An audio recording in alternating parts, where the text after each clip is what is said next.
If you're into extreme luxury, futuristic vibes, and a Saudi-sized scandal, then grab your sunscreen, baby, because today... let's go to Sindalah Island together. Because NEOM has finally launched its first ever project, and this time it's real footage, not just 3D renderings. But the grand opening was a carefully orchestrated PR fakery that triggered MBS to clean house at NEOM. I'm Steve, and this is Gigaprojects. We're not one of those faceless AI channels that just endlessly regurgitate each other. We do our own research, and according to everybody except my ex-girlfriends, I'm a real human being. We're also not fanboys or haters. We're here to tell you what's really going on. But if you're a hater, today you'll get a treat for your dark little hearts. We're going to talk about why MBS lost confidence that NEOM's leadership team can actually build the line. In November 2024, the Kingdom invited a bunch of VVVIPs, that's very, very, very important people, to do a soft opening of the ultra-luxury resort island called Sindalah. Now this is a big deal because it's the first public unveiling of all of the NEOM projects, and the eyes of the world are on Saudi Arabia to see if they can pull off their plans, which are crazy ambitious, or some would just say crazy. Let's start with the basics and then go back in time. Sindalah Island is about 5 kilometers off the coast of NEOM City, also known as The Line, and spans 840,000 square meters. As you can see in this time-lapse, construction started in 2020, while they started building the line in 2021. Sindalah won't only be a resort destination, it will also be the weekend getaway for people living and working in the line. On the left you can see Sindalah being greened in preparation to build the golf course. And on the right is the workers' camp, which is like its own little city. So, what's the deal with Sindalah? Italian yacht architect Luca Dini wanted to create a sense of community within Sindalah, or as he puts it, my idea has been from the very beginning not to have a standard resort on a fantastic island, but doing the idea to live in the middle of a town in an island. Dini's vision turned into a Mediterranean-style village with 38 restaurants, 36 luxury stores, and a promenade around an 86-berth marina that can fit super yachts.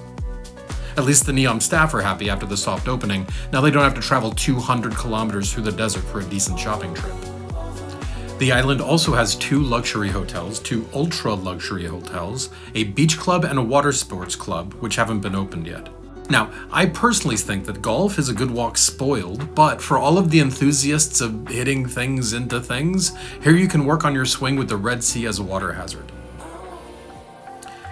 If you're into scuba or snorkeling, you're going to have a good time.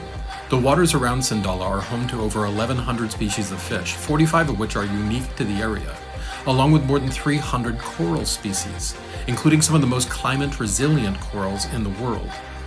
NEOM brought in Australian expert Paul Marshall to build a coral nursery on the nearby Shusha Island, ensuring this marine ecosystem is protected. But the centerpiece of the island? The Sindalah Yacht Club, with interiors designed by the luxury lifestyle badass Stefano Ricci. Now, Ricci might be a fashion designer by trade, but this man is a luxury mastermind. Think of him more as a modern-day Gucci, but for a clientele who dig yachts as much as they do bespoke suits. As Ricci himself put it, I entered into Sindalah Yacht Club for the proposal of His Royal Highness because I found that his project is 30 years ahead from the rest of the world. I had the opportunity of visiting Sindalah for the first time in 2019, and it was love at first sight. I was mesmerized by the intense blue, that magical blue that truly inspired after the whole yacht club concept.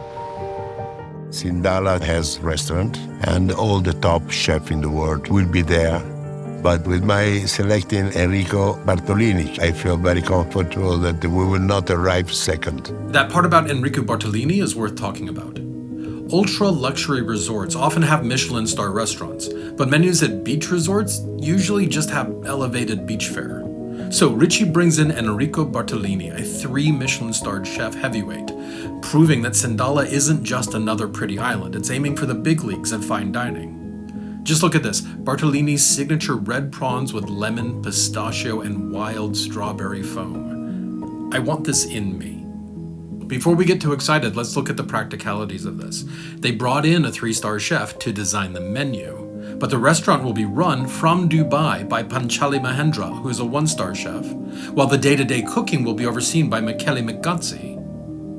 And look, that whole issue of super high standards on the label, but the practical day-to-day being less glamorous, that's kind of the problem of the whole island, and maybe of NEOM itself.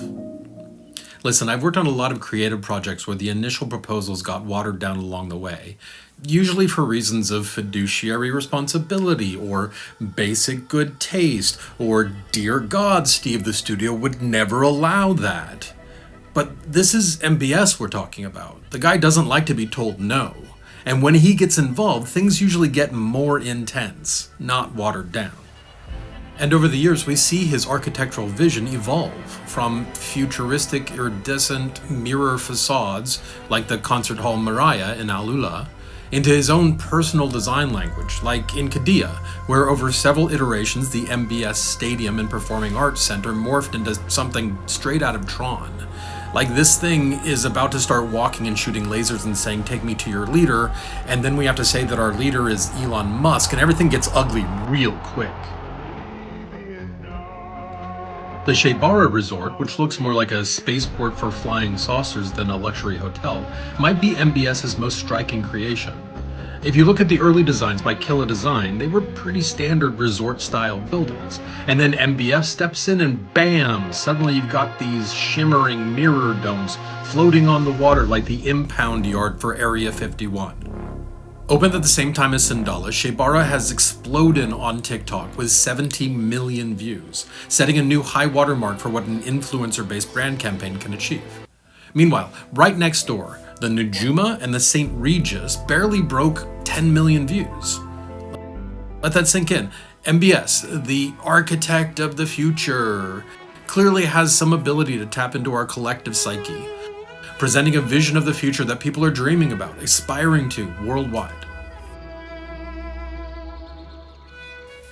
Now, compare that to Sindalah. Let's be honest, it feels average. Sure, it was one of the first Vision 2030 projects, but after 4 years, the results look like something you could find anywhere in the world. On TikTok, it barely made a ripple with 8 million views, and the vids are all renders, not real-life footage. So how did a project with such time and resources end up so underwhelming? And is this a sign of deeper issues in NEOM's leadership? Sindalah isn't just another luxury project. Sindalah is MBS's baby. He even invited Brett Baer from Fox for his big interview there. This has to be exciting to see stuff happening. Yeah. This is one of a lot of islands that we're developing in the Red Sea. So next year it's going to be open, almost 5 islands from the 22 under development. So you can imagine the pressure when it came time to open this place to the public. Problem is, Sindalah wasn't exactly 100% finished. More like still needs another year of work to be fully done, kind of unfinished. And currently those supposedly finished areas are swarming with construction crews, not exactly the VVVIPs they promised. But did that stop them? Nope. The CEO of NEOM, Nadmi Al-Nasr, in a move that's desperate, brilliant, and bonkers, decided to make it look finished. Let's take a moment to marvel at this masterclass in spin. First, start with a bold claim. From an untouched island in 2022 to welcoming visitors in 2024. Let's rewind that for a more realistic picture, shall we? In 2022, we see a pristine island with a fully developed golf course in the desert. But remember, Ricci and Dini said they visited in 2019, and our time-lapse shows, here we go, 2019, a pristine island. Second, build a Potemkin village. The Times reports that 40 yachts were chartered to boost the numbers turning out for the event, on top of the 40 yachts that were actually brought by the real guests. Those yachts were all props for the video to create the vibe of success. And based on our investigation, it seems like they didn't stop at yachts. They brought in a culinary battalion of 400 private chefs to make it seem like all 6 Michelin star restaurants were fully operational. Just imagine being hired as a background actor for this performance. Some overworked third assistant director comes along and like, right, okay, move that yacht a little bit to the left. Where's my billionaires at? Where's my billionaire? You're playing a billionaire today? Come over here. You look great, baby. Now come over here, eat some of this fancy food, drink some of this non-alcoholic champagne. Look like you're having a good time. Beautiful, beautiful. Love your work. And listen, if Will Smith comes by, keep his wife's name out of your mouth. But when MBS finally saw the finished product, he wasn't thrilled. 4 sources have told the Times that he thought the whole thing was merely average for the amount of money poured into it. Merely average for MBS, that's an insult in the world of gigaprojects. Especially when you consider that other Saudi projects like Sheybarah and Al-Ula are not only hitting their targets, but, TBH, look way more impressive. The consequences were pretty swift. CEO Al-Nasr, gone. Anthony Vives, the urban planning guru behind all of NEOM, gone. Wayne Borg, the head of media, the guy in charge of crafting this whole narrative, you guessed it, also gone. MBS didn't just fire the CEO, he purged everyone responsible for the fake grand opening. The only guy who delivered in the eyes of MBS is Stefano Ricci and his get of Bartolini's reputation and brand. It seems like Sindalah was the straw that broke the camel's back, according to one insider cited by the Times. This raises serious concerns about NEOM's future. If they can't deliver a relatively small and straightforward project like Sindalah, what does that mean for the line? A 2.4 kilometer, 500 meter high mirrored city. But maybe, just maybe, there's a change in strategy. MBS lost confidence in his leadership team, and that's a big deal, and we're just going to have to see if the new team will be able to fix the problems. New consulting firms like DMAA and Mott MacDonald are now involved to steady the ship out of the Sindalah Fakery. But let's be honest, these are just consulting firms, and the only thing you can guarantee you're going to get from a consulting firm is a big invoice. And then some of those consultants will talk to the press. According to the Wall Street Journal and the Middle East Economic Digest, the whole NEOM project is riddled with a dystopian work environment, rampant drug use, cost overruns, and over-aggressive deadlines that incentivize the executives to make things look amazing for the cameras and then bail before the consequences hit. It's bold behavior and, utterly irresponsible. So the executive purge and the new consultants looks more like an act of desperation than a genuine solution. Sindalah is the first jewel in MBS's NEOM crown, but the clarity, cut, and color of this jewel are not great. We've seen the luxury yachts, the Michelin star dreams, and the creative approach to a grand opening. They promised us paradise, and then they forgot to build it. Remember Cyberpunk 2077?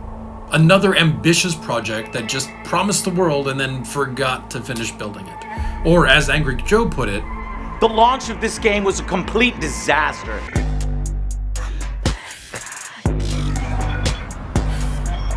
Duh. Well, it wasn't it already. So much so that the damn game became a living meme online. If I need your body, I'll fucking... Now, 4 years later, Cyberpunk is a different story. Those devs kept working on it and turned that meme-making mess into a great game. So, can Sindalah have a Cyberpunk-style comeback? I mean, they've got the island, they've got the money, they just need to, build the rest of it. Or maybe they just hired the Cyberpunk devs, give them 2 years, and maybe they'll surprise us all.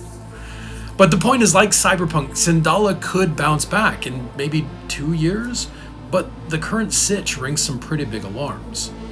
It was supposed to be the proof of concept of NEOM, a glimpse at the wonders to come.